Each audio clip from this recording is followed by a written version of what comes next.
за Україна?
Шановне панство, Василь Симоненко, Україні. В букварях день, знаряджений і заспідничений, поворозками зв'язаний, ледве жива. На обличчі тремтить в тебе радість позичена. На вустах скам'янілі казенні слова.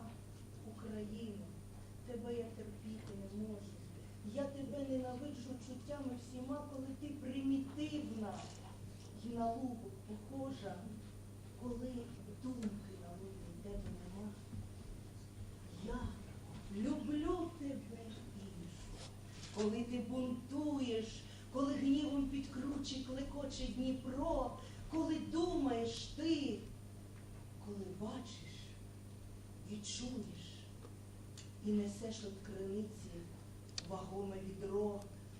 Україно, яка в тебе думка шалена, ти не кліпай очима на мрію чужу, притулися вустами й горбами до мене, перепни в моїм серці криваву межу, ти стисни моє серце своїми руками і угледиш, що в ньому немає води.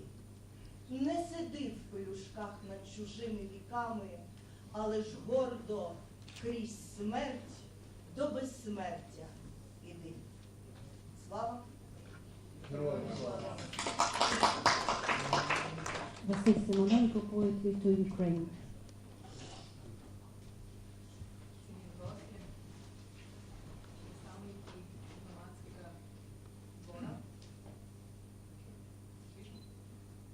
Не.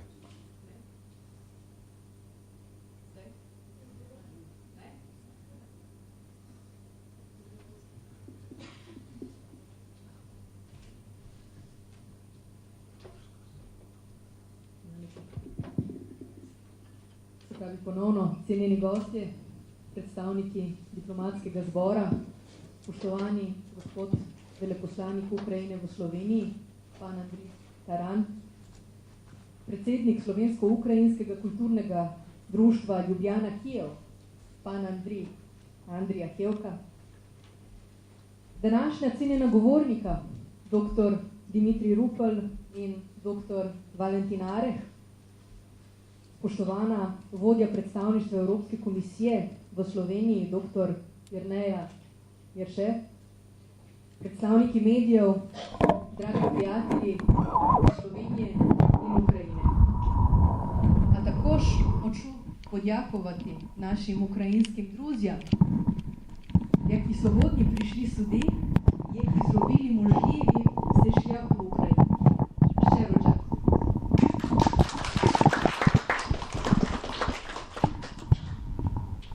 V posebno in seveda veliko čast mi je, da vas lahko pozdravim na današnjem dogodku, na konferenci, ki je nastala v prepletu moči med veleposlaništvom Ukrajine v Republiki Sloveniji, Ukrajinsko-slovenskim kulturnim društvom Ljubljana Kijev in Slovenskim društvom za lakanovsko psihoanalizo.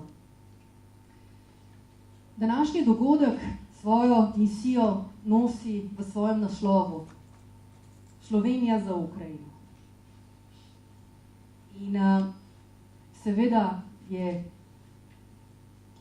Hello, dear guests, dear diplomatic representatives. We are glad to see you today, and I would like you first of all to present our guests, Your Excellency of Ukraine, Mr. Andrij Taran, Valentin Arech, the war journalist, Mr. Andrij Hevka, the president of the Ljubljana Kiev Society, and Dmitry Rupel, and of course the host of today, Mrs. Nerneia.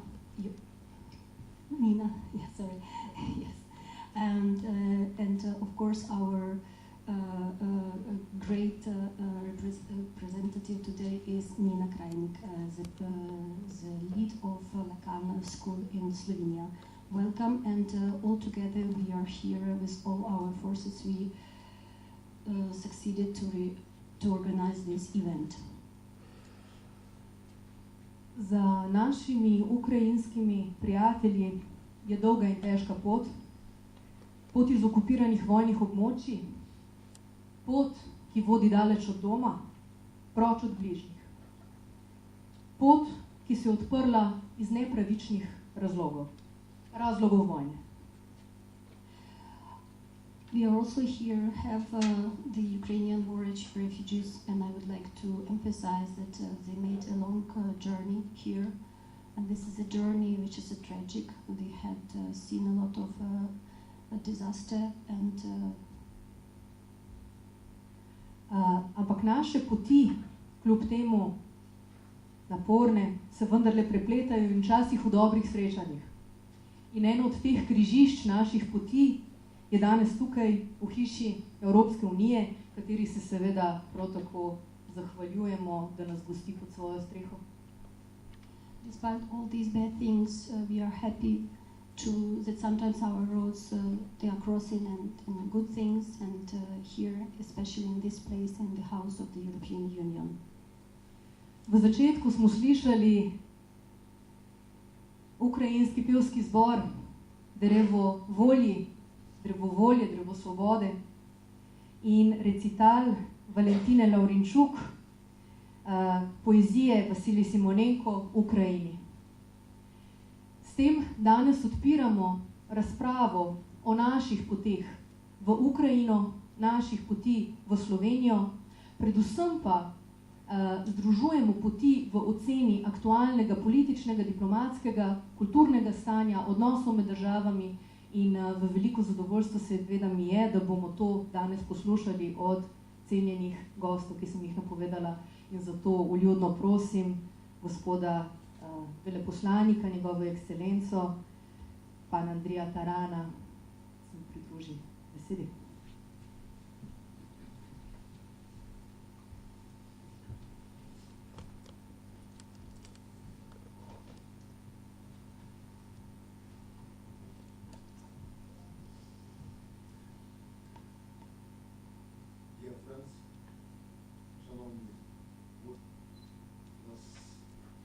several weeks from the European Union. She is very good friend of Ukraine, and she gave us so many opportunities to use this place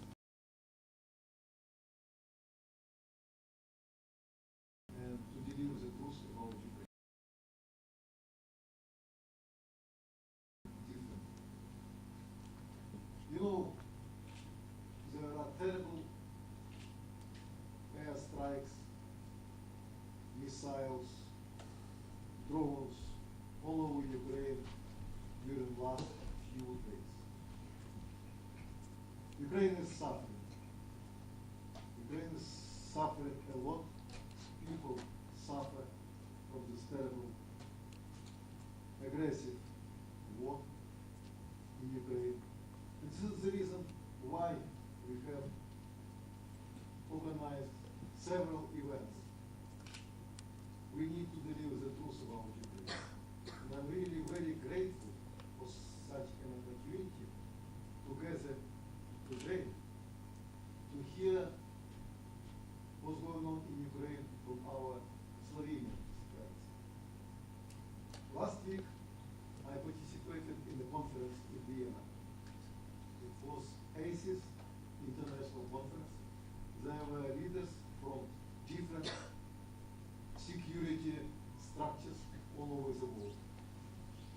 And I was surprised when two leaders of some security structures from Austria approached me and said, "May I ask you, dear ambassador, how did you get here?" I said, "Well, I was invited." "Okay, and what is the main purpose? Why did you come here?" I was really surprised with such an intonation and with such a provocative question. I said, "Okay, I came here to tell the truth about Ukraine. I came here to tell what's going on in Ukraine. So what's really going on in Ukraine?" I said, "You won't believe. There is a war, terrible war in Ukraine, which was started, and you know when?" "Well, yes, we know." I said, "No, you don't know. This terrible war started in 2014. And the date you want to tell me is a date of war. It is the date of full-scale war from that time." I was surprised when such a respectful international organization avoided to call war as war. They meant to deliver the truth about Ukraine. That is why it is important to hear what's going on in Ukraine. What is going on with our people. I said many times, I have no doubt about our victory. The only question is when and for what price. The longer we have war in Ukraine, the more casualties we have. That is why we call all the civilized nations, all the democracies in the world, please accelerate the assistance provided to Ukraine. Please help us. Please accelerate the process of making a decision, important decisions, to support our country. We appreciate the assistance we are getting from different states. We have no right to complain about the level or the speed of such assistance provided to Ukraine. But we would like to have it more, to have it faster, in order to stop the aggression and to defeat the aggressor. You know, I believe that almost every political leader nowadays already understand that Putin, if we do not stop him in Ukraine, will go first. He has terrible plans regarding the future of his aggression. He wants to create another empire for the benefits of other states. He wants to capture as much land as we will allow him to capture. That is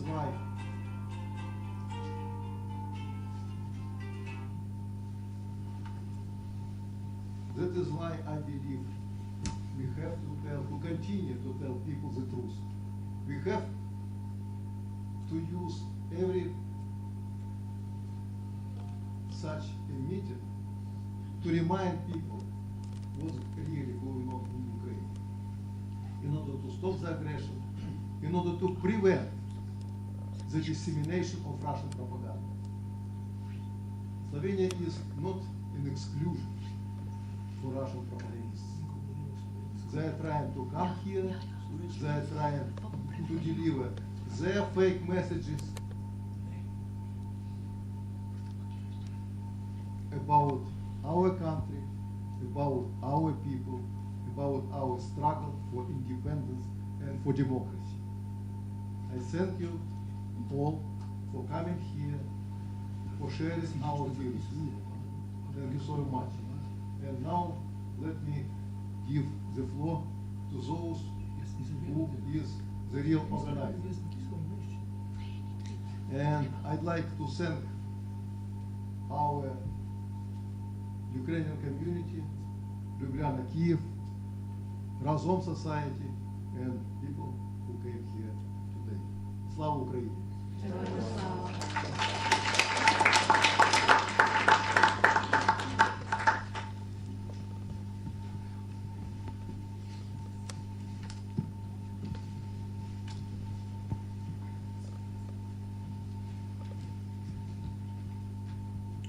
Dober večer i, ja bi kazali, slava Ukrajini. Zelo sem vesel, da sem danes med vami in da sem med tako imenitimi ljudmi, kot je gospod veleposlanik Andrej Taran, gospod Dimitrij Rupel in dr. Valentin Areh in dr. Nina Krajnik. Torej, velik dogodek je to za mene in želim poudariti, torej jaz nimam še doktorata, ampak sem vsaj profesor, ker sem prišel pred 50 leti v Slovenijo, ko je bila obljubljena dežela in zdaj se to ponavlja, vidite. In želim predstaviti še naše člane. A se slišimo? Hello, welcome. My name is Andrei Hevka. I'm representative of the Ljubljana Kyiv Society. I'm very honored to be today among you, among Mr. Taran, Dr. Nina Krajnik, Dr. Valentin Areh, Dmitry Rupel. I'm not still a doctor, but I hope one day I will become PhD.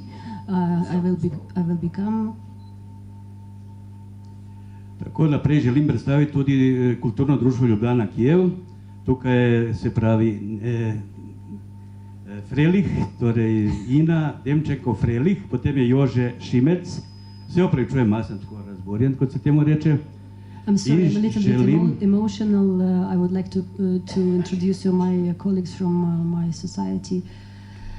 The translator of today, backup translator, I'm sorry. So, and yeah, they are representatives of our society. In želim pozdraviti tudi svoje učenke. Torej, jaz, ko sem prišel v Slovenijo, sem hotel postati profesor in to mi je ratalo, kot se temu reče. Tukaj še gospod, kako bi rekli, no, ki je z mano delal v službi, Tomi Hrastar. In želim predstaviti tudi naše Ukrajinke tukaj, ki so iz Kijeva. In kot smo rekli, še posebej Irčjo Bondarenko, ki je bila skupaj z Nino Krajnik, ko je bilo najhujše v Ukrajini granatiranje, torej v Harkivu, v Kijevu, Irpinj in tako naprej. Tako da so one tam zelo dale vse od sebe. In tako da bi rekel, da je to res vrhunska zadeva. Prosim. When I came to here to Slovenia, I wanted to become a teacher. So as well, I would like to introduce my students, my colleague from work, and the war refugees from different cities of Ukraine.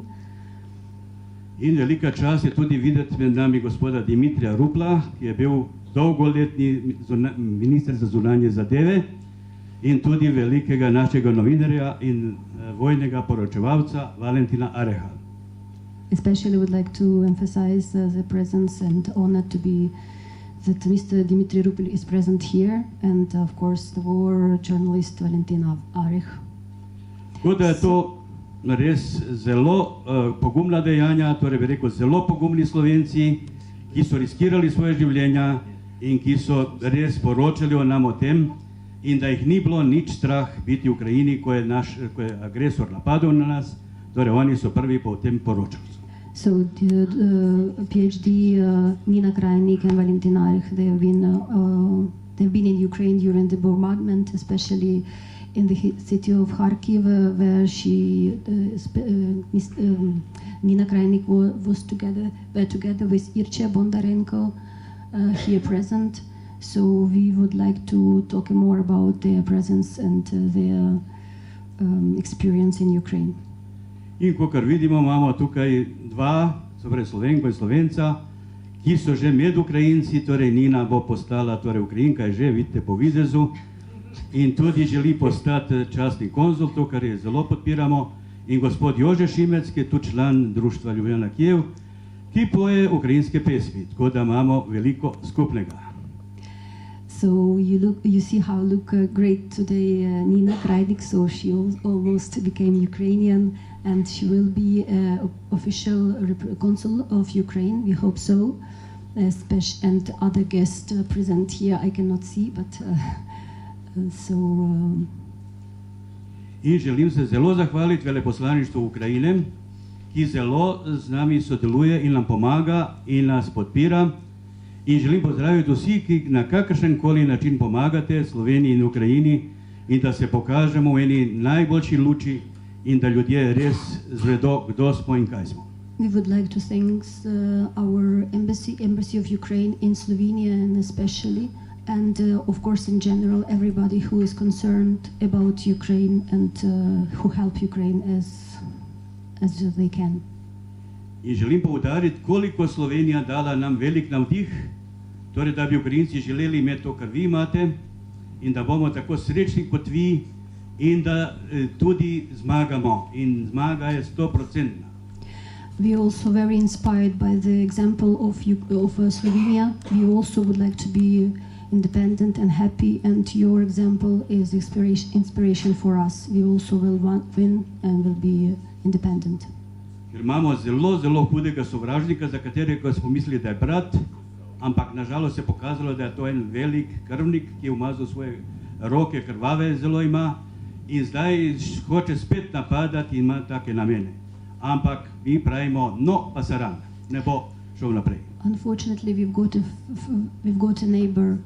Before we were thinking it is a brother, but they attacked us, and now we have this situation, but we will not let them to win us. No pasaran.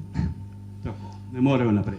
Torej, želim še predstaviti naše Valentine in našo, bi rekel, ki je danes, se opravičujem, Irino, Viktorijo in Valentino še eno. Torej, krasne punce in veliko je tukaj zelo dobrih, ki bodo in se borimo in bodo pokazale nas v najlepši luči. Especially also I would like to introduce my good friends who were saying the poetry of Vasil Simonenko and the others. They're good friends of mine, and also I would like to translate a bit more. I didn't, the first group, the first choir was singing, his name is Drevo Voli, or the Tree of Freedom, and they were singing the song Long Live Ukraine. Pa želim še poudariti, da imamo v Kijevu in v Lvovu še enega zelo velikega novinarja, to je Jurija Tamanjuk, ki je podoben gospodu Arehu, se pravi, ni tako zelo pogumen, kot je gospod Areh, ampak deluje na tem področju.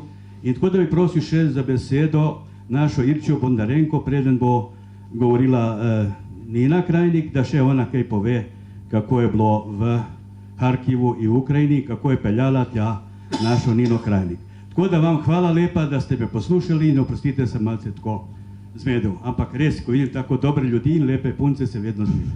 Thanks for your attention. I'm a little bit emotional when I see a lot of beautiful women. Before I leave, I would like to also give the word to Irche Bondarenko. She's from Kharkiv, and Nina Krajnik visited her during this bombardment this winter. Thank you very much. Добрий день, шановні гості. Я хотіла подякувати взагалі усім європейцям, волонтерам, психологам, психоаналітикам, журналістам, військовим журналістам, просто європейцям, які наважились приїхати в Україну, особливо в прифронтові міста України, і побачити наживо, як живуть люди, як вони живуть всупереч тим викликам, які принесла жахлива винищувальна війна. Hello. In general, first of all, I would like to thank you a lot, to thank all the Europeans, despite their profession, the psychiatrists, psychoanalysts, journalists, whatever they do, to those who came to us to visit during the bombardments and during the wartime, and despite the fear. This is so I would like to thank you, the Europeans that came to visit us.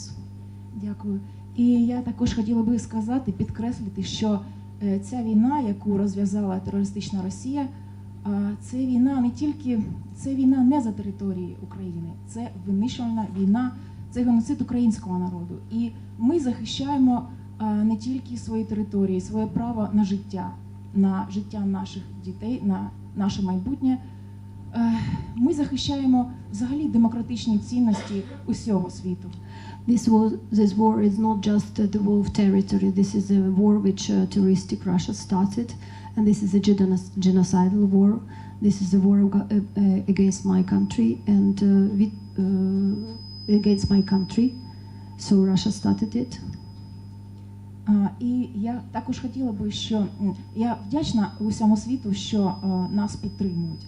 Нас підтримує частина саме цивілізованого світу, надаючи зброю, допомагаючи різними фондами, щоб ми все ж таки перемогли. Я вірю в цю перемогу, і мені також хотілося б, щоб цивілізована частина світу допомагала нам перемогти в інформаційній війні. I'm grateful to all civilized democratic country who helps us, who understand what is happening. So I would like to thank you first of all, and also to ask to help us more and to help us to win. І також хотіла би підкреслити, що ця війна екзистенційна, вона почалась не в 22-му році і навіть не в 14-му. And I also would like to emphasize that this is existential war. This is not the war which started in 2014 in Niza nor 2024, but much before.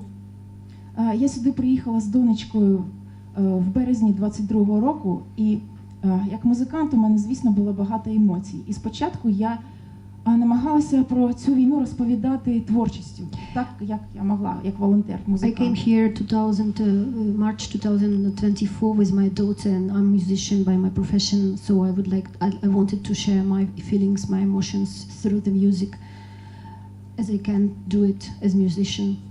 А зараз у мене потреба вимкнути емоції, як не дивно, і увімкнути якраз холодний розум. І звертатися до світу з тим, що дійсно нам потрібна підтримка щодня. Підтримка на інформаційному фронті, підтримка зброєю.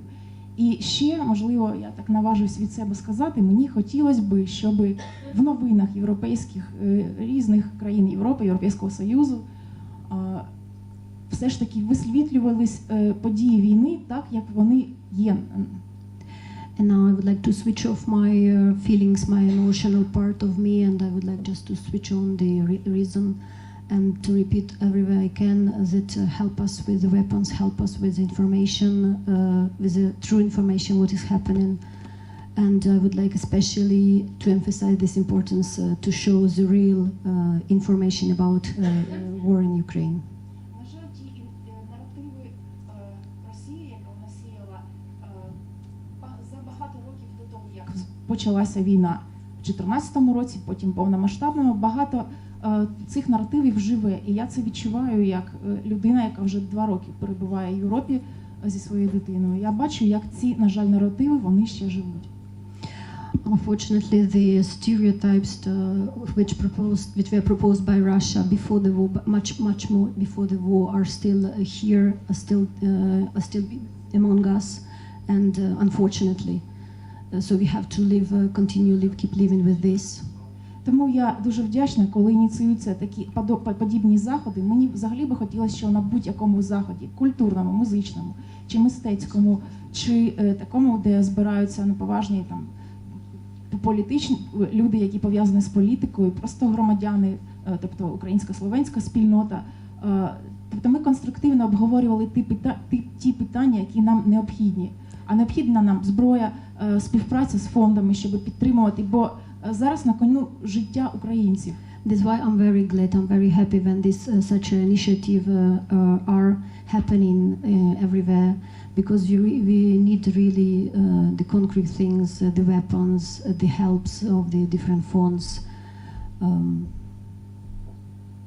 Дякую. Ну, вибачте, можливо, я просто вже багато часу вже питання. Я просто хотіла звернутися до тих людей, які можуть на щось впливати, можуть впливати щодня, щоб Україна отримала зброю. І я хотіла би ще сказати про так звані, ну як можна сказати, червоні пропорції, які, мені здається, це є як людина, яка слідкує, багато читає аналітичних статей, бо мені здається, що багато європейців, вони бояться, вони нас підтримують, але я не відчуваю, як просто людина, яка не пов'язана з політикою, я не відчуваю, що вони на 100% вірять в нашу перемогу. As just a simple average person, I would like to say my feelings, my opinion. I would just like to share it with you. Sometimes I don't feel that Europeans truly believe in our victory. А під чорними пропорціями я маю на увазі, що треба не боятися Путіна. Don't be afraid. Don't be afraid. You don't have to be afraid of Putin. Don't be afraid of them. І треба не боятися того, що якщо в наших руках зброя, це зброя захисту, це зброя не смерті. These weapons which we are demanding, we are demanding to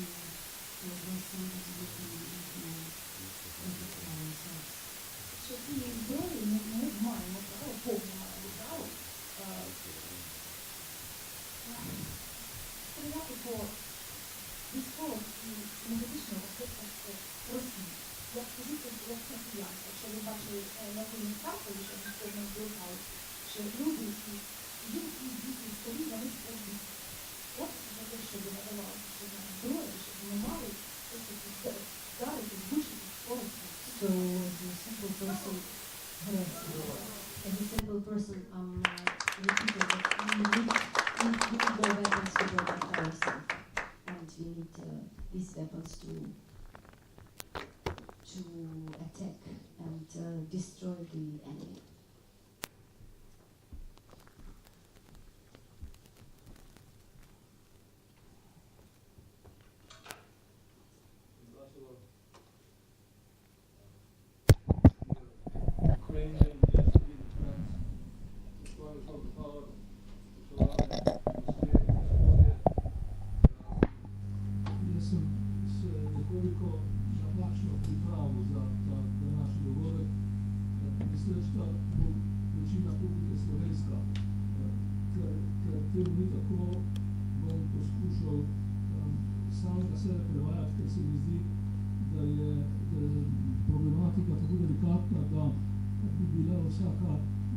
Vsaka napaka v prevodu lahko politično, ali rečem, delikatna, zgrešena, vpliva in tako naprej.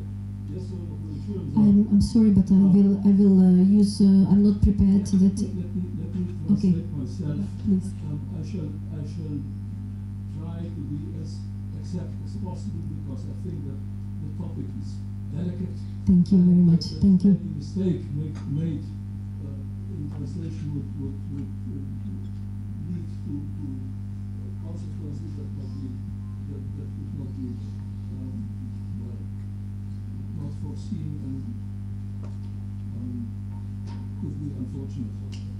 Now, let me first speak Slovenian, and then I shall, let's say, every 5 minutes I shall give you a translation which has not been prepared, but I'll improvise, and I apologize in advance. Torej, najprej moram reči to, da se je zgodilo nekaj posebnega oziroma posebej pomembnega 16. maja 1991. Takrat je slovenska delegacija obiskala Moskvo in sprejel nas je Boris Jelcin, danji predsednik ruskega, se mi zdi, vrhovnega sovjeta, mislim, da se tako imenoval.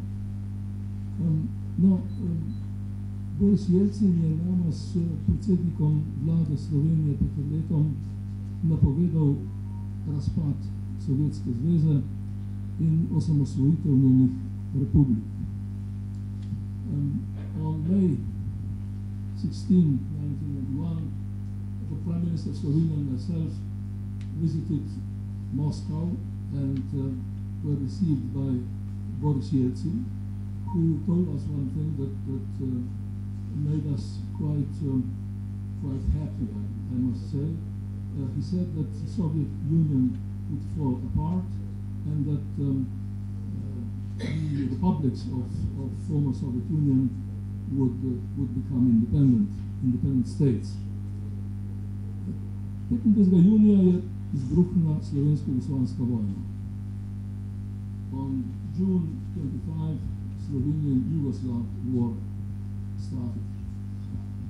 7. junija je trojka Evropske unije na Brionih še vedno upala, da je mogoče zakrpati Jugoslavijo. Sicer bi se s njenim koncem začel tudi konec Sovjetske zveze. A group of European representatives, so-called Troika, called a meeting at the island of Brioni, now in Croatia. They believed that Yugoslavia could be patched up, that could be saved and kept alive as an entity, because if Yugoslavia fell apart, then Soviet Union might fall apart. That was the fear, that was the panic, I would say, in European Union, among European leaders. In this atmosphere, on July 15 in London, that was still 1991, in London met a group of most, how shall I say, important countries, G7. You know what G7 is. For a little while it was called G8 because Russia was part of it, but then it changed back again. Also Gorbachev was there. Let me continue in English, so maybe I can save some time. In this atmosphere, so a conference was called in London. There was Gorbachev, who, so to say,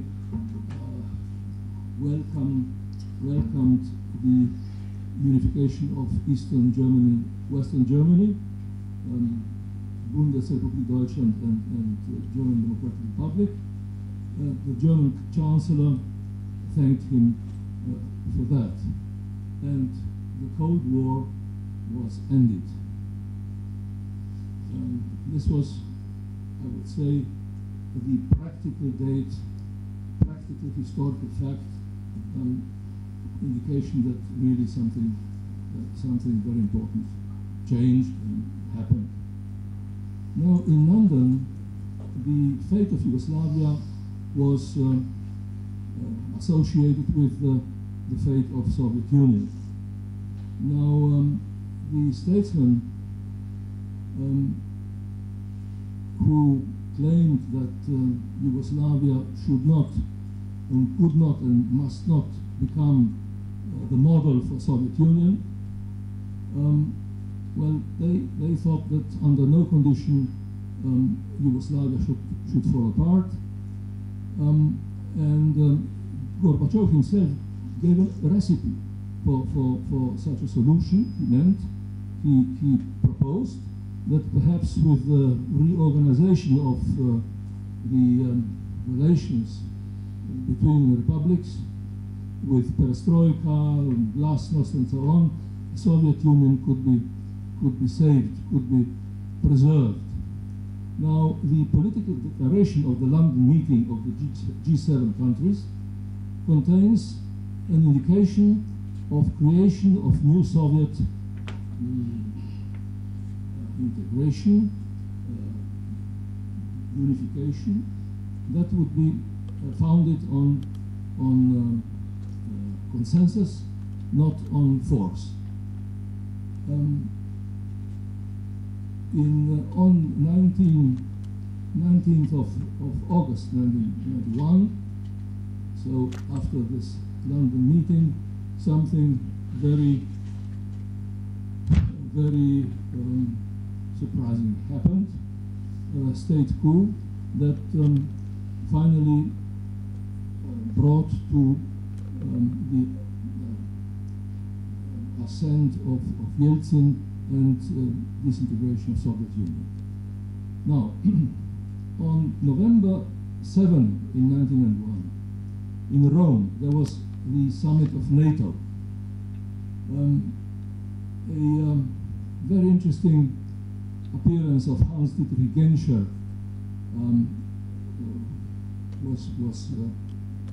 took place, and he said, in Soviet Union, Gorbachev and the center are looking for a new type of relationship between republics. Gorbachev is trying, is proposing an understanding, a compromise, while in Yugoslavia, the center is the army that has no political legitimacy, and here the army wants to prevent self-determination. This in Soviet Union does not happen. Now, this was, of course, a wrong statement. I hate to say it because I respect Hans-Dietrich Genscher very much, but this was a wrong statement. Now, on November 7, 1991, in Rome, this statement has been issued and propagated and advertised and so on. Now, in 91, 1st of December 91, in Ukraine, there was a referendum on independence that established the sovereignty of Ukraine and buried Soviet Union. On the 8th of December 91, in Beloreshka Pushcha, close to the Belarusian Brest, there was a meeting of the leaders of Russia, Yeltsin, Ukraine, and Belarus. They signed an agreement on the intention to create a Commonwealth of Independent States. For 2 weeks, or should I say, after 2 weeks, on the 21st of December, in Kazakhstan, there was another meeting of 11 out of 15 Soviet republics. The Baltic states were not there, Georgia neither, but Ukraine was also there, and they signed an agreement that actually did away or made disappear Soviet Union and established the Commonwealth of Independent States. Some days after that meeting, Gorbachev realized what the reality was, and he stepped down. To understand the Russian-Ukrainian situation, one has to quote or indicate another meeting. This was the meeting of the OSCE in Budapest on December 5, 1994. After Belarus, Kazakhstan, and Ukraine, with the financial support of the United States, forgot about or gave away, or how should I say, accepted the demand to give up nuclear armaments, nuclear arms. These participants, they guaranteed sovereignty and untouchability of the borders, while the nuclear arms were sent to Russia for destruction. In 1994, Russia joined Partnership for Peace. This is a NATO organization, NATO, how to say, ante-room, waiting chamber. In 1997, in Paris, a NATO-Russia founding act was signed, and in 2002, the famous NATO-Russia Council followed.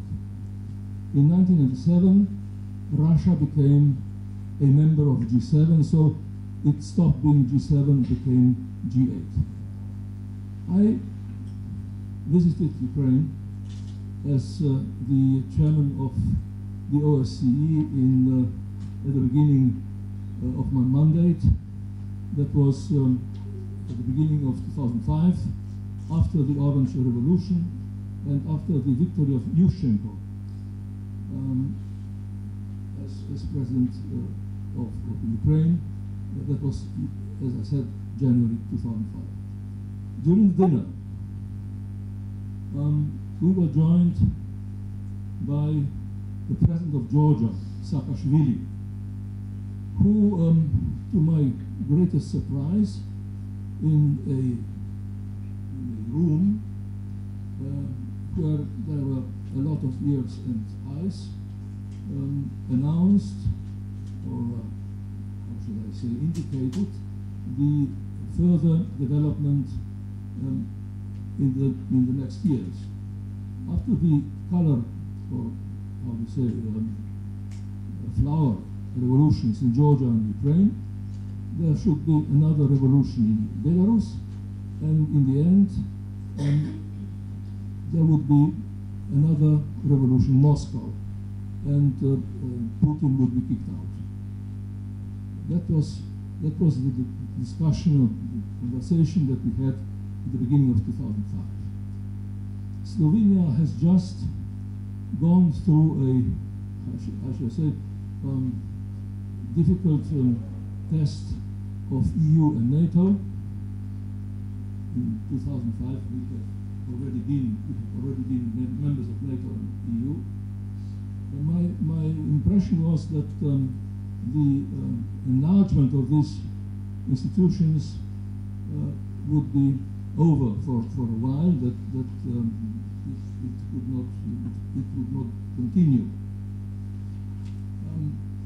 On, how should I say, you remember September 11, 2001, the event in New York and the Pentagon and so on. Without this, I don't think that there would be another enlargement of NATO with new 7 countries. It was Bulgaria and Slovenia and Slovakia and Romania, Lithuania, Estonia, Latvia, Slovakia, yes.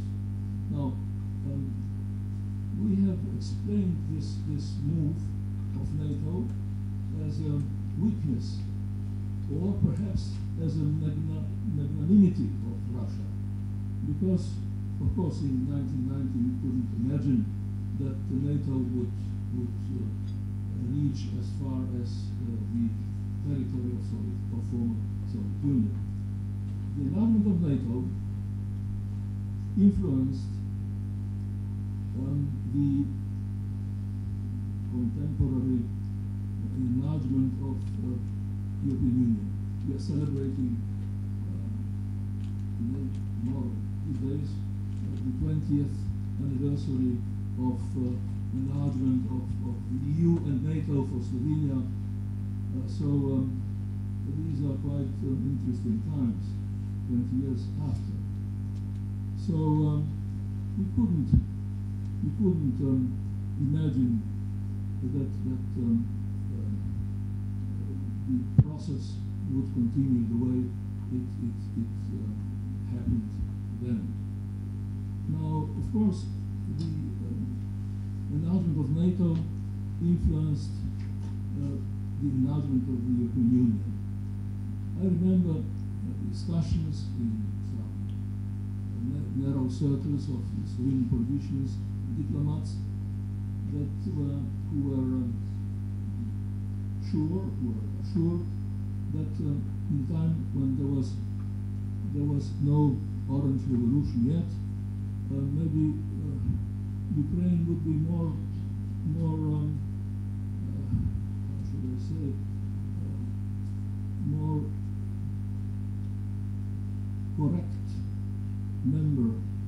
correct candidate for the EU than Turkey, that at that time was, of course, standing still as an associate member. I remember my conversations with my colleagues. We said, well, maybe Ukraine would be more fit to become a member of the EU more than Turkey. But this were guessing, and these were visions. Now, after Yushchenko came Yanukovych, and after Yanukovych came Poroshenko, in June 2014, that was before the Russian annexation of Crimea. In 2019, Zelensky followed, who was, if I remember correctly, a well-known TV actor. I would like to remind you that in 2001, here in Slovenia, at Brdo, two leaders met, Putin and Bush, and they liked each other very much. Europeans and Americans had, according to my knowledge, a plan until 2008 that was based on a different relationship to Russia. I think that the West was really counting on approaching to Russia and Russia approaching the EU, and I believe that Putin thought that perhaps one day Russia could become a member of NATO. In 2008, this was the year when the peaceful period started, the peaceful period stopped, and the Cold War was more or less over. That's the beginning of the end of the Cold War. In 2008, after the war in Abkhazia and South Ossetia, Georgia left the Commonwealth of Independent States, and 10 years afterwards, Ukraine followed. In 2014, Putin annexed Crimea, and so-called special military operations in the east of Ukraine, Donbass, started. At that time, European countries, under leadership of France and Germany, to intervene in the situation, wanted to resolve the crisis at Minsk, and there were two agreements at Minsk that actually didn't work very well. But more or less,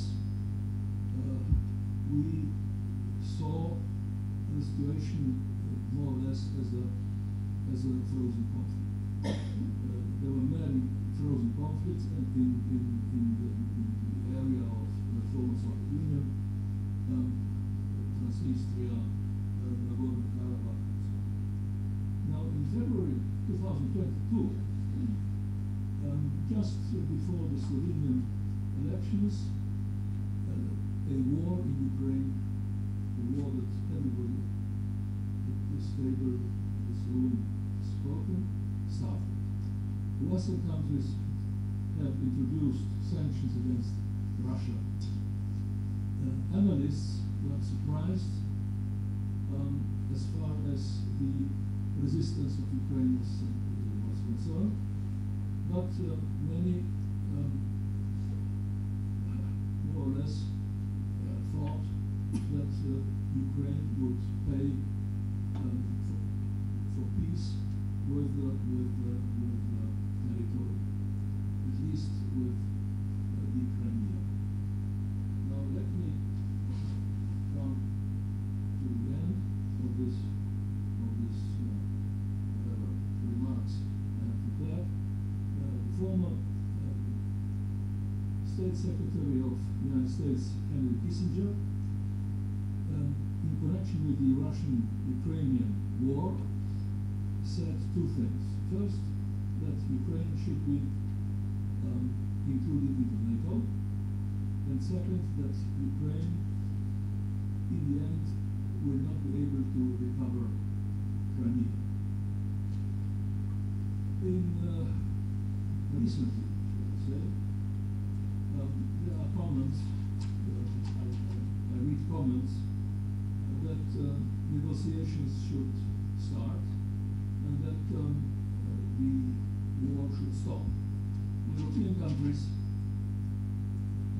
support Ukraine, but as far as some countries are concerned, also as far as Germany is concerned, regardless of the fact that the Chancellor, I guess that Scholz is in Ljubljana today, at the beginning showed determination and indicated a change, we call it the Wende, in the German defense policy.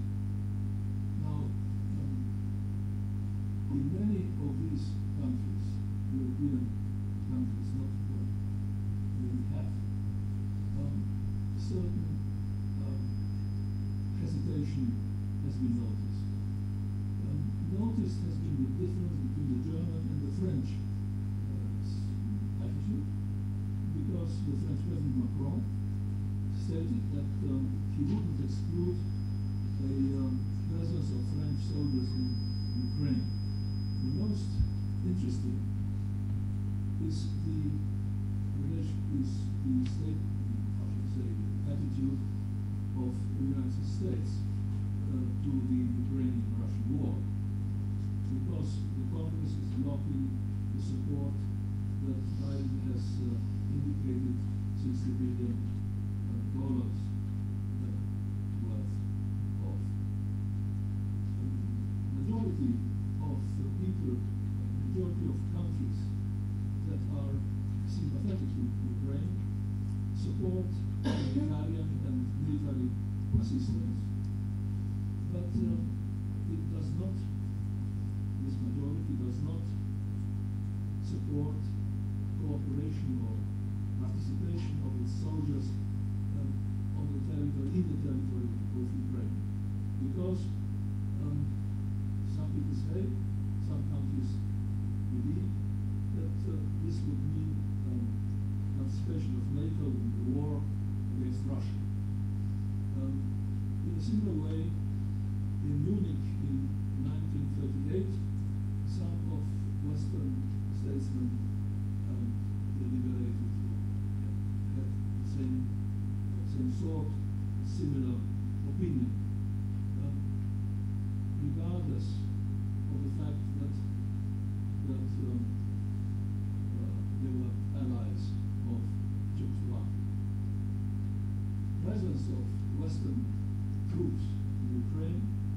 is connected with the question of alliances, of alliance with Ukraine. Alliance would mean inclusion of Ukraine in NATO, because in this case Ukraine could use the fifth clause of the Washington Treaty.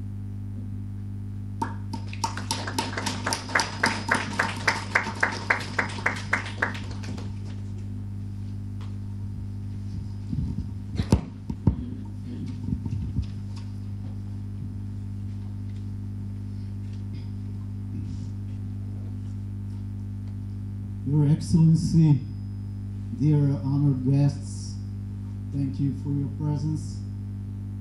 I didn't prepare to talk in English either, but I think it will be easy for our respectable translator and also for me. I want to share with you, I'm war correspondent, working last 35 years in different war zones, from Bosnia War, Croatia War, Macedonia War, Kosovo War, Chechnya War, Iraq, Afghanistan, and at the end, Ukrainian War. I thought I saw everything in wars, but I was wrong. I was quite shocked in Ukraine, and today I want to be short as possible. I want to share with you a few hours in the battlefield in Ukraine. I spent with my colleagues, Ukrainian cameramen and assistant. We spent in Bakhmut area last year, where were fierce fighting for every meter of battlefield.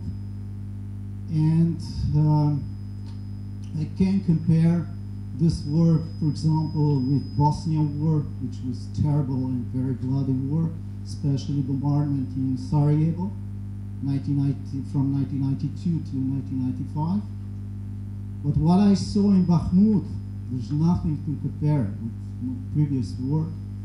The amount of weapons are enormous.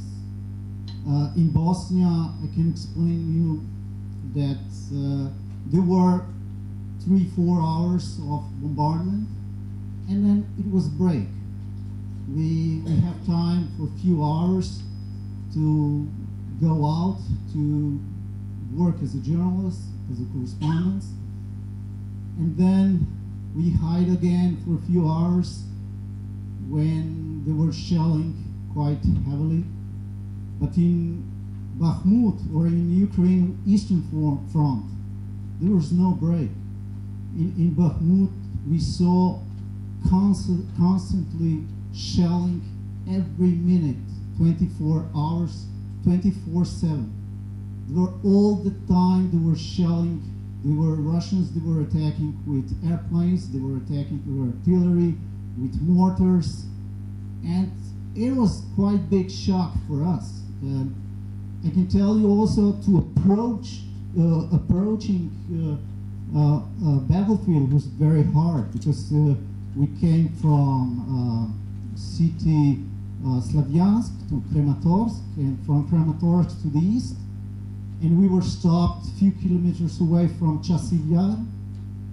And of course you can see in soldiers, Ukrainian soldiers who stopped us, we can see in their eyes there's terrible place in front of us, and they told us, don't go. You guys, you're young, don't go there. People are dying, the soldiers are dying, don't go there. So my Ukrainian colleagues decided not to go, but because I was so close to the good stories from my correspondent view, I decided to go alone. And then those brave Ukrainian journalists told me, okay, if you will go, we will go, because we want to report what's happening here in Ukraine. We want to get this through to the world.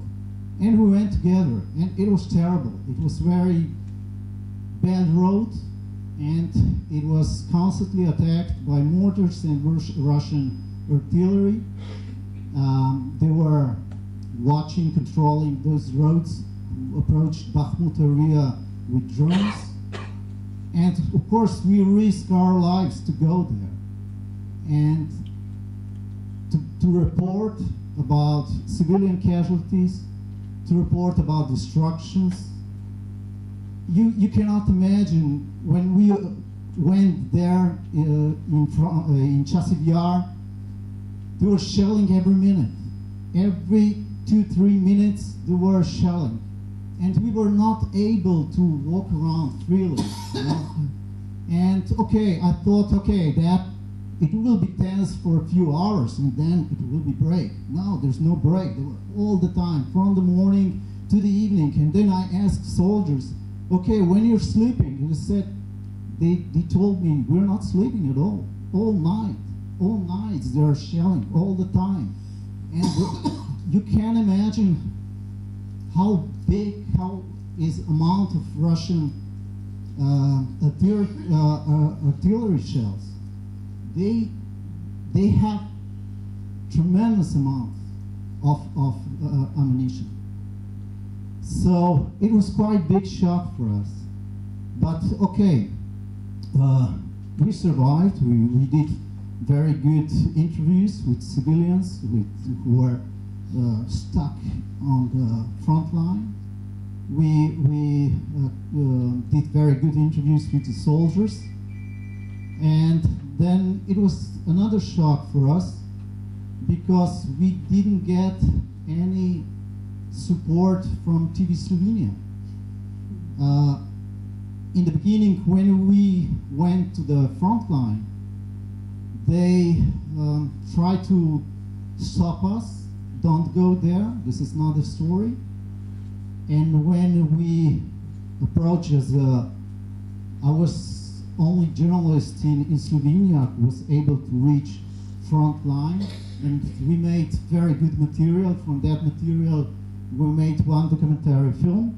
But this documentary film was the end, because the second trip, when we went to Bakhmut, Chasiv Yar, New York, Adievka, near Adievka, we bring very interesting material with a lot of civilian, with a lot of destructions, with a lot of civilian casualties. And they didn't allow me to publish this material because they told me that they don't have place in nightly news. So I was quite shocked, but still I think that journalists, other Slovenian journalists and also European journalists are working quite hard in Ukraine to represent the truth. I'm not talking about Ukrainian truth, I'm talking about the one and only truth. And they risk their lives to get their stories, and their stories are bloody. They are very sad stories, but I hope for case of because of the civilian population, this war will stop soon as possible, because we all can see very bad results of this war.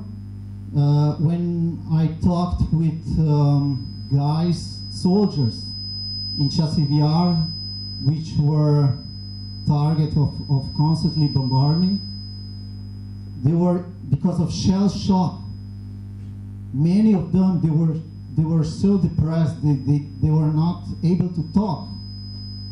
You can see from psychological way, you can see effects of this war. Especially, I'm not talking about kids. They're crying all the time. They are losing orientation. So the consequences of this war will be very, very tragic. So I hope this war will be over as soon as possible. So if we have time, I will just want to show you 8 minutes of our last documentary to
okay, we have some technological problems. So I can use a few seconds more. It is a problem here in Europe that some of the people at work are show sympathies to the Russian side, and that's one example is for me when I was working for Titusina, and I used in my reports names Lviv, Kharkiv, Zaporizhzhia. You can take They didn't want to publish those names. They demand from me to use for Ukrainian cities that I have to use Russian names. And I told them that BBC, CNN, German public television, all other televisions using Ukrainian names, that will be the same like Ukrainian television will use German names for Slovenia. For Ljubljana, example, Laibach, for Maribor, Marburg, Kandrau. But anyway, they didn't allow me. So in that time, I didn't use any Ukrainian names. But I have to tell you that it's also very interesting. We will fix that, or we need just audio for this video.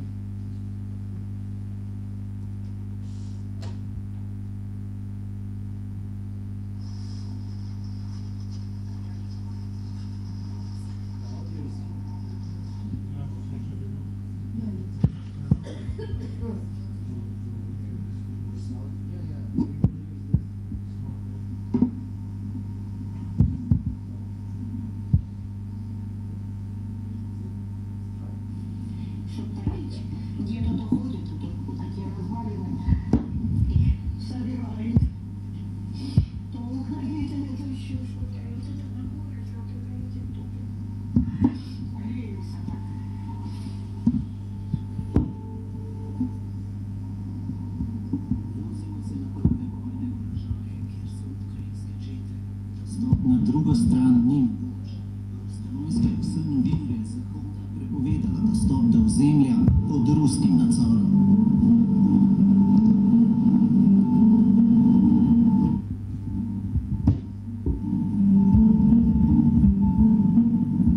Uničenje na vzhodni fronti je preprosto neverjetno. Na stotine vasi, na stotine mest je popolnoma uničenih zaradi napadov ruskega topništva, ruskega letalstva in raket. Vožnja po cesti proti Bahmutu je bila ruska ruleta. Vsak, ki se je vozil po njej, je tvegal življenje. Ruske sile so stalno obstreljevale cesto.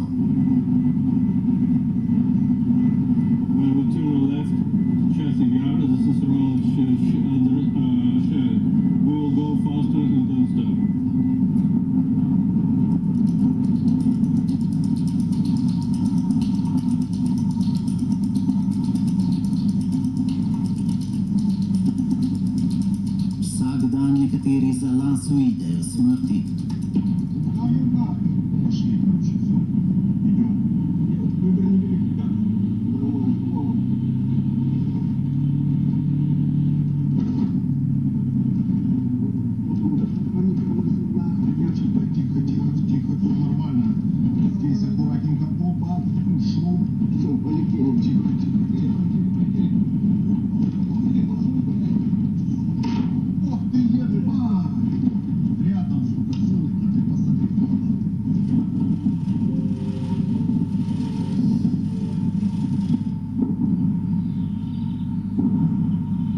Конечно, это тяжело, когда ты постоянно думаешь о том, куда бы спрятаться, да так, чтобы еще хорошо что-то снять, чтобы что-то попало в кадр.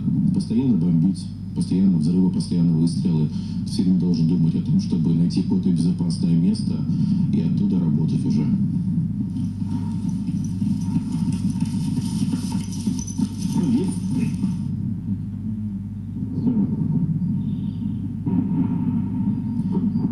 V ozadju lahko slišite silovite boje. V ozadju lahko slišite silovite boje med ruskimi enotami in ukrajinsko vojsko v središču Bahmuta, kjer potekajo boji za vsak meter zemlje. Ruske sile poskušajo že več mesecev zavzeti to ozemlje, vendar jim ne uspeva. V teh bojih so vključili tudi Wagnerjeve plačance, kar 30 000 naj bi jih po nekaterih ocenah bilo ubitih. Вот это вот парни ЧВК «Вагнер», которые погибли сегодня. Еще кровь свежая. Сними всех.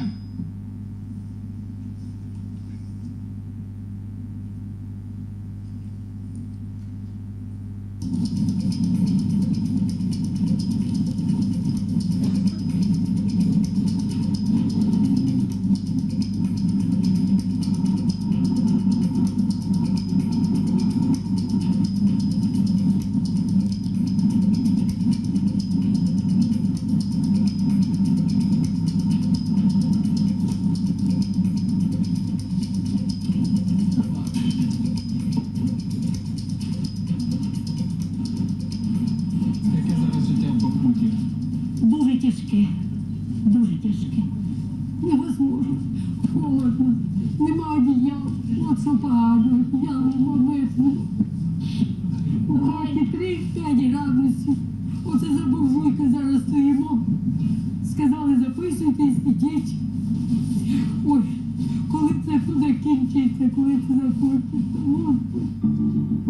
Zdi se, da imajo Rusi neskončne zaloge streliva. Neprekinjeno, dan in noč odmevajo eksplozije.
есть работа.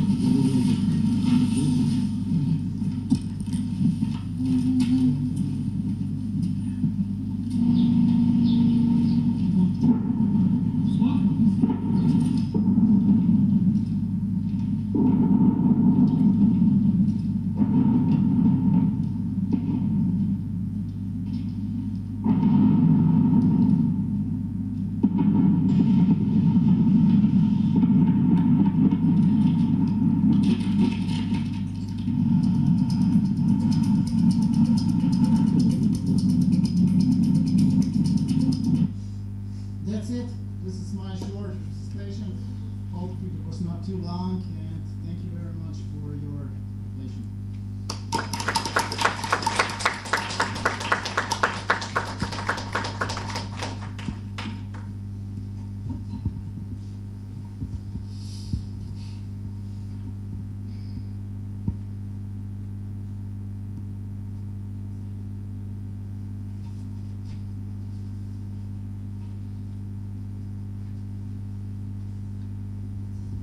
Dobro.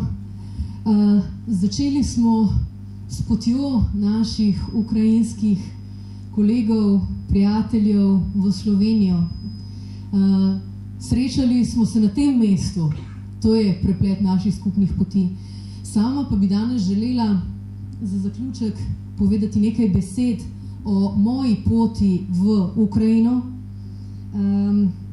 ki gre torej v obratni smeri, se pravi iz Ljubljane v Harkiv in na številna druga okupirana območja Harkivske oblasti, 40 km od ruske meje, ki je, kot vemo, od začetka do danes tarča najbolj silovitih napadov. Now I would like to tell you about my journey from backward, from Ljubljana to Kharkiv, and it started here. So now where there are strong bombardments. Moja pot je hkrati zajemala tudi druga mesta, Kijev, Lviv, Kozjatin v centralni Ukrajini, blizu mesta Žitomir, vas Valki, ki jo imam še posebej na srčni strani, če lahko tako rečem. As well, I visited other Ukrainian cities, also in the central Ukraine, and especially the village Valki, very close to my heart, the region of Žitomir. In pa seveda mesto Buča, severozahodno od Kijeva, kjer se je v prvem mesecu vojne, vemo, marca 22, zgodil vojni zločin. Where we know close to Kiev, north is from Kiev, and we know this is a place of massive murders and war crimes. Se pravi, grozovit poboj civilnega prebivalstva, za katerega lahko rečemo, da na nek način spominja na to, kar na Balkanu poznamo in se je zgodilo v Srebrenici. Something similar happened, like we would say, happened in Srebrenica, and was a massive killing of the civilians. Buča je nova Srebrenica in hkrati dokaz, da se nedaleč od tukaj v tem času odvija brutalno nasilje, do katerega pod nobenim pogojem nikakor ne smemo biti brezbrižni. Bucha is some kind of Srebrenica, and this is again one more time proof that this is close and this is still happening, and this is not far away from us. Seveda vemo, da tukaj ne gre samo za vprašanje evropske varnosti, za to, kam lahko od Ukrajine dalje še seže brutalen Putinov režim, ampak za glavno vprašanje človeškega dostojanstva. This is not just a question of the how far is Ukraine, how far is from us, but this is also the question of and how Putin regime is cruel to Ukraine, but also this is a question of human dignity. Človeško dostojanstvo poniža vsaka vojna, ne glede na to, iz katere strani. The dignity is during the wars very humiliated. Despite the wars. In zato so človekovo dostojanstvo, pomoč v težkih časih, ki so nevarni za vse, in pa psihoanalitično, klinično delo zlasti na področju vojnih travm, političnih travm, vse to je na nek način bilo v jedru misije, če lahko temu tako rečem, ki se je zame pričela na božični dan 25. decembra lani. Somehow it was the aim of my journey concerned about human dignity during the war to help. So we do psychoanalysis, and my journey started 25th of December, the next day of Christmas. 25. decembra sem z Irčijo Bondarenko in njeno hčerko Veroniko iz Ljubljane odpotovala v Ukrajino. Tukaj je nekaj vtisov, ki bi jih želela danes deliti z vami. Together with Irči Bondarenko from Kharkiv and her daughter Veronika, we started our journey. Those are few pics from our impressions from Ukraine. Najprej so prispeli v Lviv, kjer so nas počakali otroci s kulturnim programom. To so dokazi, da hkrati, kljub temu, da obstaja vojna, da obstaja brutalno nasilje v Ukrajini, tisto, kar je pomembno, obstaja življenje. First of all, we came to Lviv, and I thank you for this pronunciation. And this picture proves that the life is going on despite the war. Tisto, kar je ključno, da se ohranja, se pravi življenje, je nekaj, kar me je spremljalo pravzaprav vso pot, ne glede na to, ali je bilo v središču mesto Lviv, ali pa nekaj dni kasneje pot v drugi del Ukrajine, v okupirano mesto Harkiv. This keep going to be alive, to life itself during the war was all the time during my trip to Ukraine, from Lviv and so on. Harkiv je mesto, za katerega sem rekla, leži 40 km od ruske meje pod izjemnimi silovitimi napadi, ves čas sirene, trivoga, kot se reče v ukrajinskem jeziku. Predvsem pa je bilo to zame mesto vzpostavitve stikov z bolnicami, z bolnišnicami, vojaškimi bolnišnicami, univerzo v Harkivu, akademijo za kulturo, prav tako otroškimi centri za edukacijo. Tukaj na tej fotografiji vidimo šolo v Harkivu, ki se odvija v zaklonišču. The city of Kharkiv was for me somehow the aim of my journey, where I started to cooperate with the university, with the hospitals. And you know, this is a city which is still under the bombardment because it's situated like 40 kilometers outside from the Russian border. And this was the picture of the school, which is now they have lessons on the ground in the shelters. V tej luči smo z oddelkom za krizno psihologijo sklenili sodelovanje o pomoči otrokom in mladim, ki iz Ukrajine prihajajo v Slovenijo. During this cooperation, we talked to this crisis center, so we will keep going, cooperate in this direction of the war crimes for the children. Yes.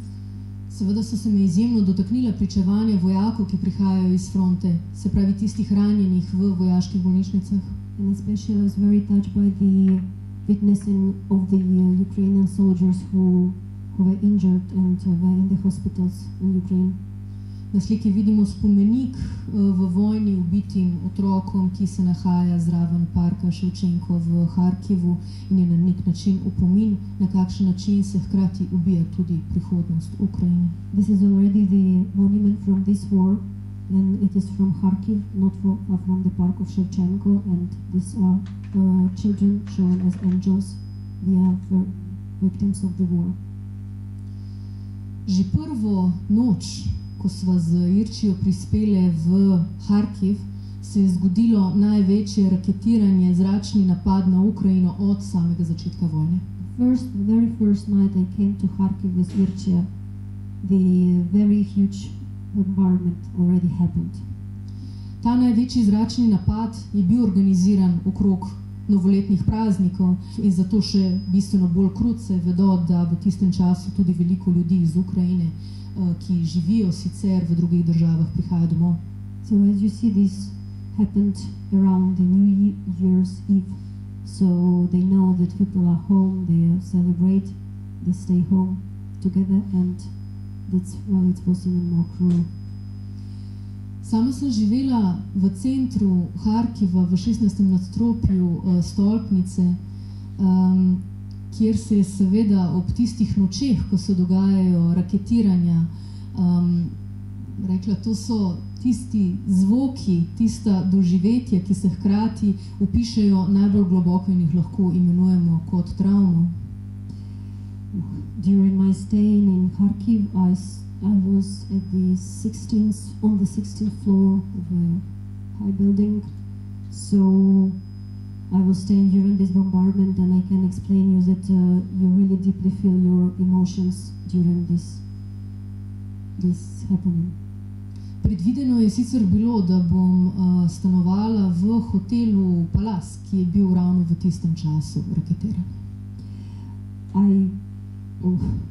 But now I should be at the Palace Hotel, which was bombarded at the time I've been in Kharkiv. Se pravi, tisto življenje, ko je človek blizu nevarnosti, tako kot je dr. Areh govoril, blizu gona smrti, kot bi rekli v psihoanalizi. To je hkrati tudi tisti občutek, ki da največ borbe za življenje in želje za življenje.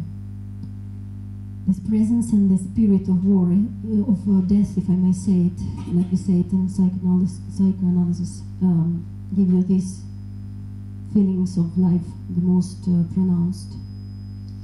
Na fotografijah vidimo nekaj posledic brutalne vojne v centru Kharkiva, se pravi naslednji dan po raketiranju. So these pictures were taken next day after the bombardments in the city center of Kharkiv, and this witnessing how strong was this bombardment. V naslednjih dneh smo preko barikad prispeli v vas Valki, ki je hkrati mesto mame Irčije Bondarenko. After a few days of my journey, after a few controls, I came to the Valki village where mama of Irče is living. V tej vasi smo preživeli novo leto, prav tako obiskovali spominska obeležja, ki jih matere padlih vojakov obiskujejo vsak dan. We spent New Year here in this village, and also we visited few memorial events which are happening, and the mothers of dead and fallen soldiers were participating. Zame je mesto Valki, zato sem rekla na srčni strani, hkrati mesto spoznavanja ukrajinske kulture, ukrajinskih pripovedk, moje prvo učenje ukrajinskega jezika. And that's why little village city, little city of Valki is very close to my heart, because that's where I started to touch, if I may say, Ukrainian culture, and I started to learn my Ukrainian first fairy tales from Ukrainian language. Na to po novem letu pa takoj naprej obisk Buče. After the New Year, I followed my way to, and I visited Buča.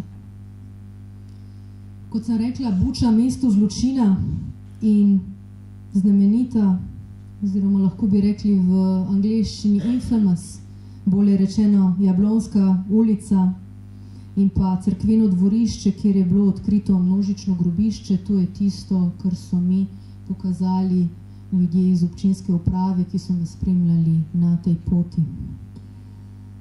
Bucha is now known, as you know, as a city of mass murder, and this famous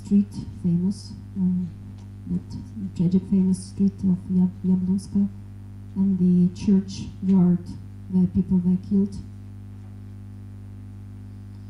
Kot sem rekla, primerljivo Srebrenico in tisto, pa, ki me seveda mogoče v osebnem vidiku najbolj ganilo, to so fotografije iz ogleda teh pobojev na Jablonski ulici, ki se nahajajo v cerkvi svetega Andrija v Buči, kjer je bilo to množično grobišče odkrito. In tisto, kar me je najbolj ganilo, je seveda pripoved deklice, lahko rečem, na tej fotografiji, ki bi jo želela povedati.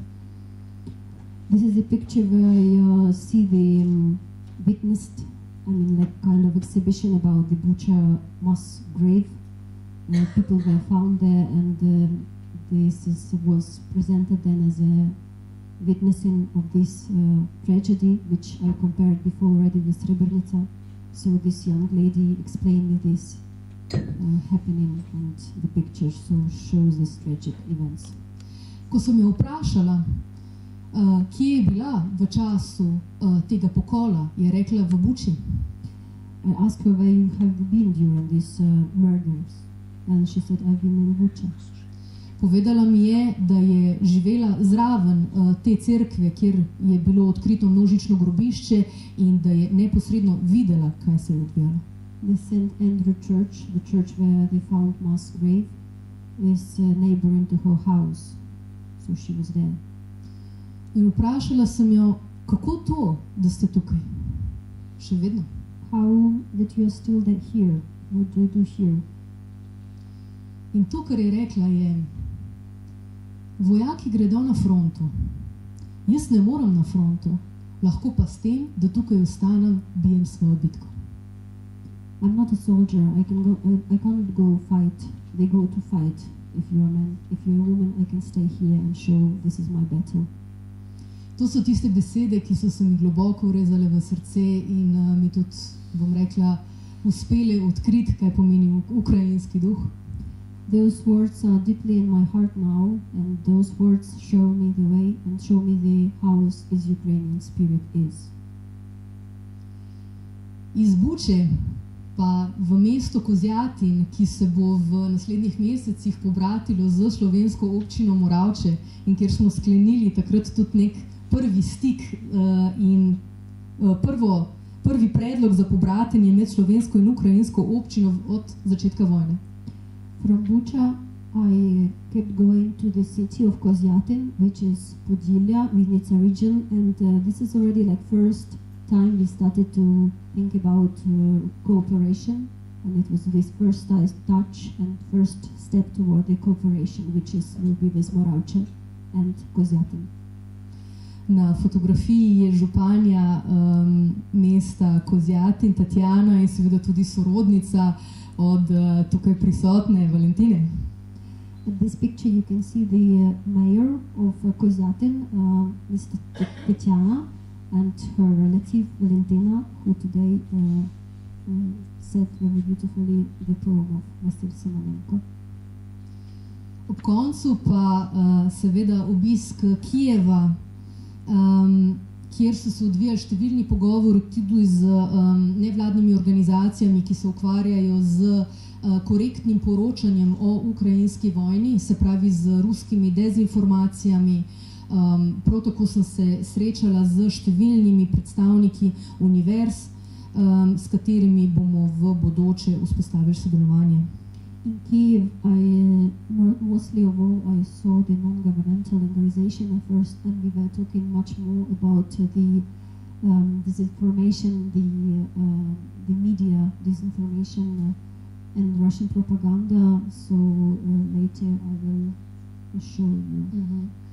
Na fotografiji vtis iz Kijeva, kjer vsaka zastavica pravzaprav predstavlja izgubljeno ukrajinsko življenje, življenje ukrajinskega vojaka. This is important place for Ukrainians. This is Maidan, the city center, and these are every flag means one lost life. Moja pot je bila pot prostovoljnega dela, ki pa je seveda, kot sem spomnila na začetku, ne bi bilo brez ukrajinskih prijateljev, njihove gostoljubnosti, srčnosti, da so me sprejeli medse tako v Ukrajini kot tukaj. My journey was part of my volunteer work, my volunteer trip, and of course without my friends, Ukrainian friends, this trip wouldn't be possible. Zato še enkrat hvala Irčija, njeni mami Tanji, Juriju Otomanuku, Valentini Laurenčuk županji, Kozjatina Tatjani Jarmolajevi, Viktoriji Romančenko, Irini, Ini. That's why I really would like to thank you all these people I just said, and I'm really grateful to you. To so tisti ljudje, s katerimi danes vzpostavljamo kulturne izmenjave, delo na področju političnih in vojnih travm in pa vezi med mesti in nami. With all these people we will keep cooperate and we will try to install all these cooperation and connections, human interconnections between us. In na tej točki bi se rada navezala na besede francoskega predsednika Emmanuela Macrona, ki je postavil vprašanje, ki mi na nek način odzvanja. Je to naša vojna ali ni? Last phrases of this speech I would like to ask the question which was asked by the French President Macron, is this our war or not? Na to vprašanje si lahko vsak odgovori sam. Sama bi želela podati odgovor. You can answer this question by yourself, but I also would like to give my answer. Če Putinov režim zmaga, če je Ukrajina poražena, potem je vrednost Evropske unije nična. If Putin will win, if Ukraine will lose, then European Union values are zero. Ne samo zato, ker bi bila izničena politično, ekonomsko, ampak zato, ker je to trpljenje dopustila.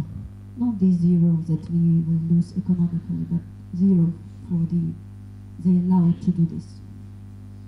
Totalitarni režimi, kot vemo iz preteklosti, nikoli niso uspeli zato, ker se je demonska moč združila v eni osebi, v enem diktatorju, ampak zato, ker so prek svojih sil uspeli držati ne samo ljudstva podjarmljena. Grozodejstva se zgodijo, ko sami ne naredimo nič. Totalitarian regimes are happening not because of the demon force of one person, but because we somehow allow it to happen and not do nothing. Kot je nekoč izpostavila Hannah Arendt, vsi totalitarizmi temeljijo na primatu univerzalne ideje nad nekim posameznim življenjem. As once Hannah Arendt said that totalitarian regime is when the regime is under every human life. Izvor vsakega totalitarizma je, ko pozabimo v imenu univerzalne ideje na posamezno življenje. When this unique human life is forgotten, then we can talk about totalitarism. Vsak državljanski leksikon bi zato moral upoštevati posamezno življenje. That's why every human life is important and should be in the lexicon of the humanity. Zato je Hannah Arendt rekla, da teroristično bistvo totalitarne oblasti obrne temeljno etično načelo, po katerem zemlje ne naseljuje človek, ampak samo ljudje. That's why Hannah Arendt said that the essence of the totalitarian regime is when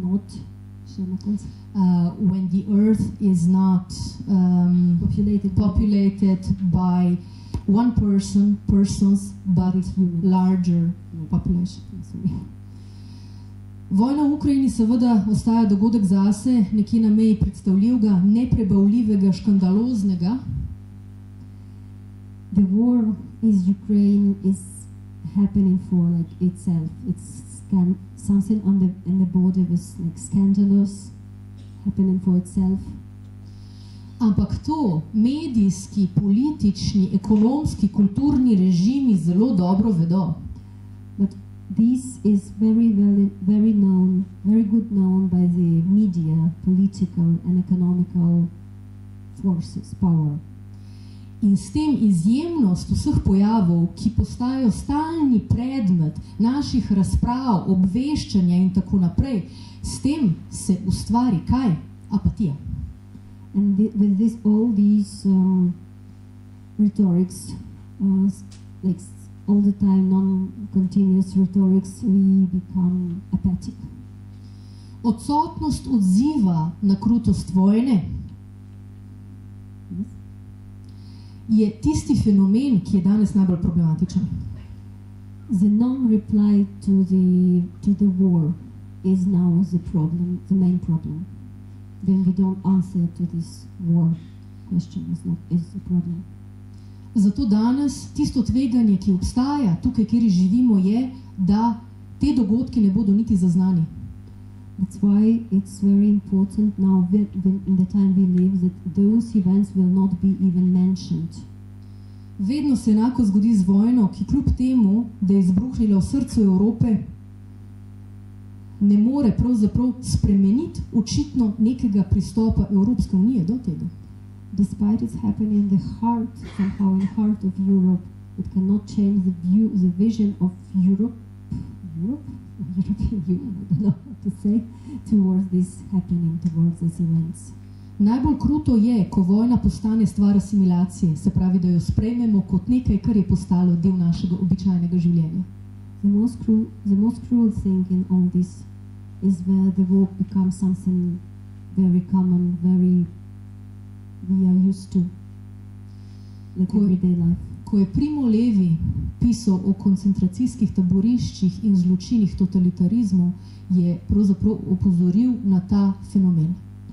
By the way, the Primo Levi, when he was writing about his staying in the concentration camps, he emphasized this phenomenon. Ko je govoril o tragediji življenja v taborišču, je pokazal, kako lahko človeška težnja po prilagajanju takšnim razmeram, krutim življenjskim razmeram, doseže temne višine. He described his staying in the concentration camp as some kind of making it normal, this is my translation, normal to be in this very possible situation. Zato je pozoril, da je potrebno vztrajno pričati o grozi. That's why he worded us that you constantly have to talk about tragic.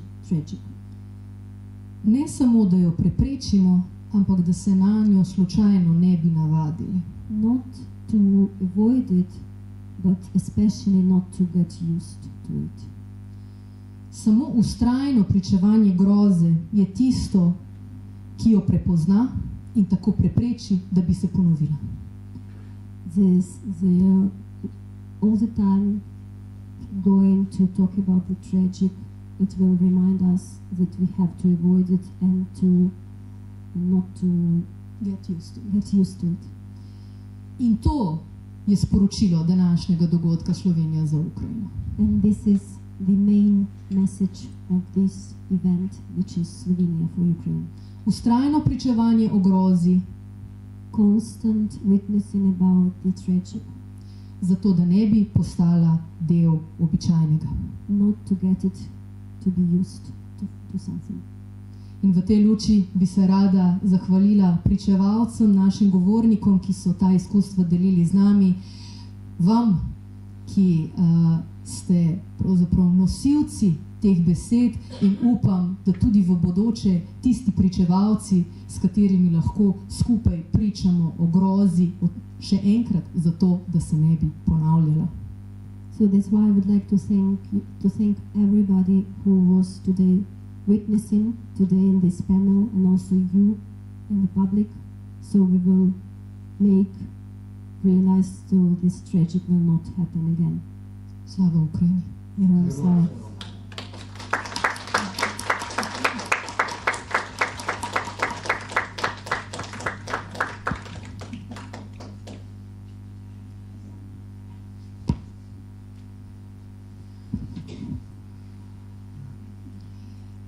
Mislim, da nimamo veliko časa za razpravo, ki smo jo vendarle predvideli, zato bi prosila ukrajinski pevski zbor, da seveda zaključi to današnje srečanje.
This